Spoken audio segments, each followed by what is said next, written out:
Why do modern Minecraft updates feel so lackluster? Were old updates just not as good as we thought that they were? Are new updates under-delivering in all aspects of the game? Hopefully in this video I can help shed some light on the situation. The 1.20 update, Trails and Tales, has received a lot of hate online for being lazy, lackluster, not including as much content as previous updates. And to start off, I want to put in retrospective and compare 1.20 to 1.10. 1.20 was expected to be a massive update since you are exiting the 1.10 era and entering the 1.20s. I remember back in the day, the hype around the 1.10 update was massive. Everybody was wondering, is this going to change from Minecraft being 1.0 into 2.0? Are we getting a Minecraft 2? Who knows? But when 1.10 finally released, the Frostburn update, it didn't have all that much content that came with it. You got magma blocks, bone blocks, red nether bricks, and then polar bears, strays, and husks as new additional mobs. Really not all that much for leaping into a new era for Minecraft. The next update, however, 1.11, the exploration update, was huge. It added woodland mansions and all the following mobs, evokers, vexes, vindicators, the illagers, llamas, shulker boxes, and observers, totems of undying. This update was huge and added to many aspects of the game. This in turn, however, was followed by 1.12, the World of Color. This was a really lackluster update. It only really added parrots, the illusioner mob, which is still unused to this day, and concrete blocks.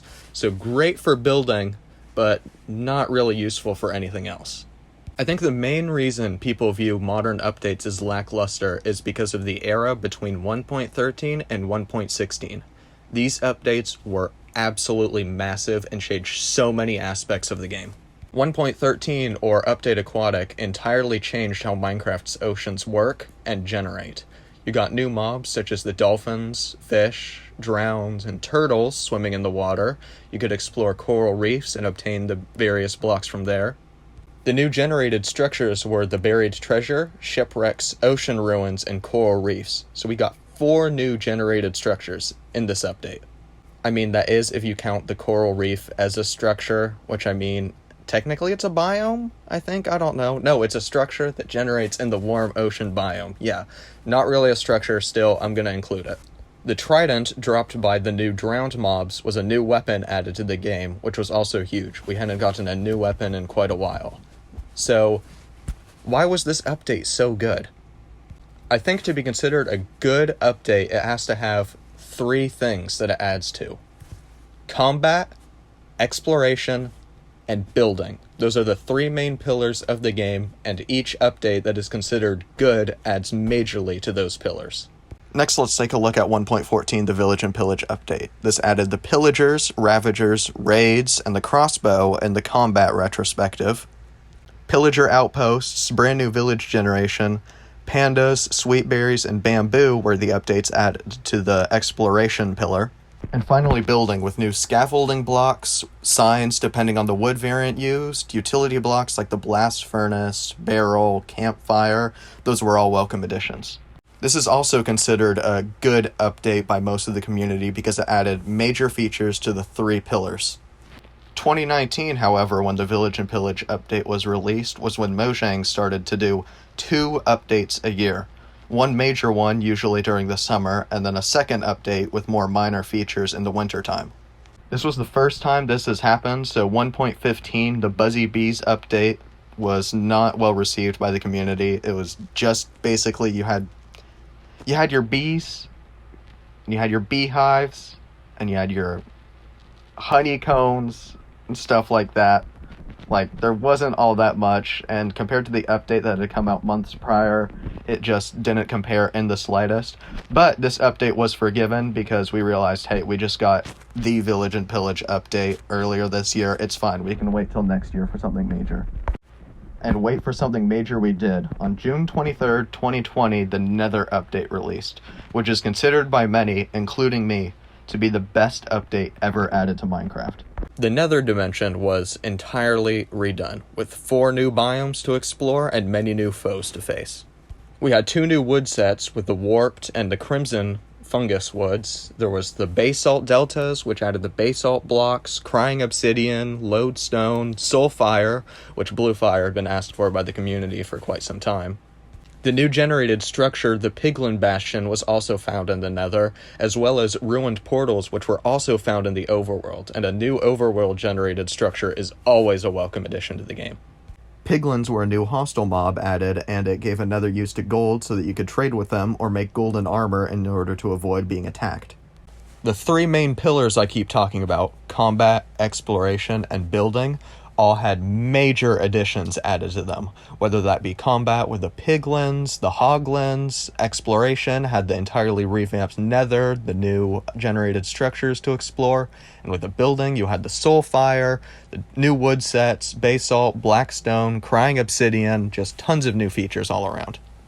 This ends the 1.13 through 1.16 era, which I consider to be the golden era of updates. We had a new update every year, which added major new features to the game.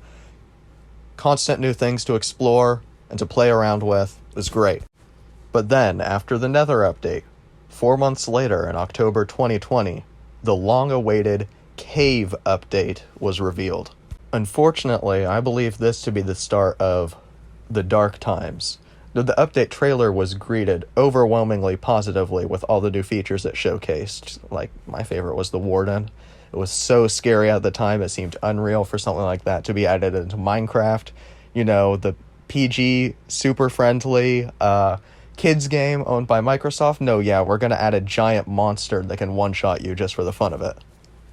Little did we know, however, how long it would take to get these new features, when it was revealed that the Caves and Cliffs update would be split into 2 parts, although technically, let's be real, it's been 4 parts. 1.17, which was part 1, only added the axolotl, the goat, the dreaded glow squid. Don't know why that's a thing. You also got your geodes, deep slate, moss blocks, and stuff like that. The problem was there was no new world generation to go with these items. Deep slate could be found naturally as well as the geodes, but in order to get moss and glowberries and the spore flowers and stuff like that, you'd have to go to a wandering trader. I consider this to be a very lackluster update because look at what it adds to the 3 main pillars. In exploration, you got geodes, you got copper, you got the deep slate blocks, and the amethyst geodes that you can explore your world to find. For building, you have the dripstone, the previous mentioned amethyst and copper blocks, as well as moss and all those new plants added with the lush caves, but no lush caves themselves. And also notice how something's missing. There's nothing added in terms of combat. No new enchantments, no new hostile mobs, nothing. 6 months later, Part 2 of the Caves and Cliffs update would come out, and this is also considered a slightly lackluster update, in my opinion. Like, don't get me wrong, the new Heightland depth limit was absolutely huge. The fact that caves could go below 0, you had basically double the depth, literally double the depth. Mountains actually looked like mountains and not just small, really lame hills. It was so cool to get to explore. But in terms of new blocks and stuff added, and new mobs, new things to fight, there wasn't anything. The only thing this update included was the world height changes as well as ore veins. Now, granted, this is the smaller update that comes out, since there's now twice a year, remember, that started with the Buzzy Bees update in the previous year, so I can give this update an excuse, definitely, just because New World Generation was such a great feature. Next update was the Wild Update 1.19, but I mean, listen, we all know it's Caves and Cliffs Part 3. It added some of the few remaining features that were promised in the Caves and Cliffs reveal trailer. You got the Ancient City and the Warden, which was just such a welcome update. Again, that was my favorite thing. That's been my favorite thing added to the game. Such a long time. But you also got frogs, which are really cute. I like the frogs. The mud blocks, the allays, which were voted for, which, I mean, rip Copper Golem, and the mangrove swamp, which was a new wood set. This update was well received, but still just considered lackluster, because the Ancient City and the Warden was promised a long time ago, and it took a year and a half since reveal to finally make it to the game. And other than that, the only new stuff added was the mangrove swamp, with the frogs and then the allays that you could find. But, so in terms of actually brand new stuff added to the game, you had just a handful of new things. Everything else was stuff promised a long time ago, finally being added. This was definitely all changed, however, when 1.20, the Trails and Tales update, also known as the Cave Update Part 4, was released. This is the most recent update as of recording, and honestly, I think this was a pretty good update.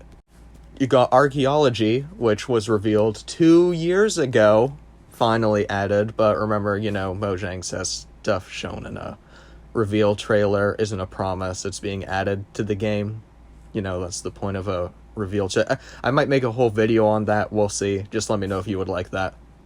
You also got the new cherry grove biomes with the respective wood and bamboo being a wood type. That was awesome. Armor trims are also great for customization, as well as hanging signs, bookshelves. And then for new mobs, we had the sniffer and the camel. So that's great and all, Archaeology added the new structures to explore, the trail ruins and stuff like that. You could dig up the sniffers now and ocean ruins. The armor trims were super fun to hunt down, but if you've noticed, there's just something major missing from the 3 pillars that I established earlier. The major pillar missing, once again, is combat.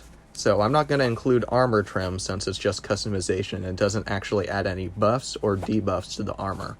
But there has been no new hostile mob added to the game since the Nether update.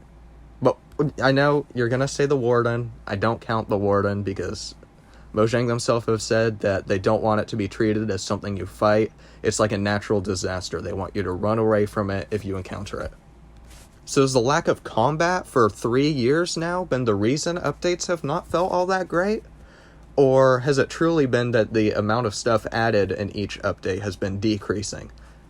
If you look at all the features listed from 1.13 to 1.20, you notice in the golden era, as I call it, between 1.13 and 1.16, each update, excluding Buzzy Bees, we don't count Buzzy Bees, added significantly more content to the game than 1.17 onward.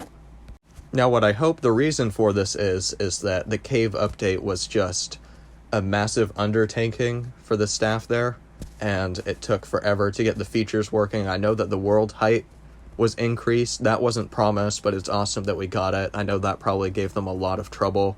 So best case scenario is that cave update was just hard to work with, but it's done now. We've got all the features. We're from the trailer. It's done. Hopefully what we get from now on will be major. In my opinion, I feel as if the start of the Caves and Cliffs era for updates was kind of what started all the online hate, because there was so much revealed, so much promised, and then it took so much longer than everything else to finally be added to the game. Hopefully this doesn't happen again. I mean, I don't think it will. We'll just have to wait and see what happens with Minecon this year. So to end on a high note, I am hopefully optimistic that updates will continue to be great. Even though we had this sort of rough patch between 1.17 and 1.20, I believe that the worst is over and everything should get better from here. Or at least, I hope that it does. Minecraft is my favorite game of all time, and I'd hate to see it die just from the lack of attention given to it by Microsoft. But I mean, yeah, that's about it. That's all I want to talk about for now. I might make some more videos like this, just discussing Minecraft. It's a great topic to talk about. Love this game so much. If you have any comments, anything I need to change about this video, just let me know. Like, is my microphone still good? I don't know. I'm just recording in my closet on my iPhone right now because my computer's right next to a big AC unit that makes a lot of noise, so I don't want to record next to that. But I mean, yeah, okay. Let me know what you guys think. Like if you want to, subscribe if you want to. I mean, I'm not gonna make you, I'm doing this for fun. So once again, any comments, let me know, but I just appreciate you for taking the time out to watch this. Hope you have a great rest of your day. Bye.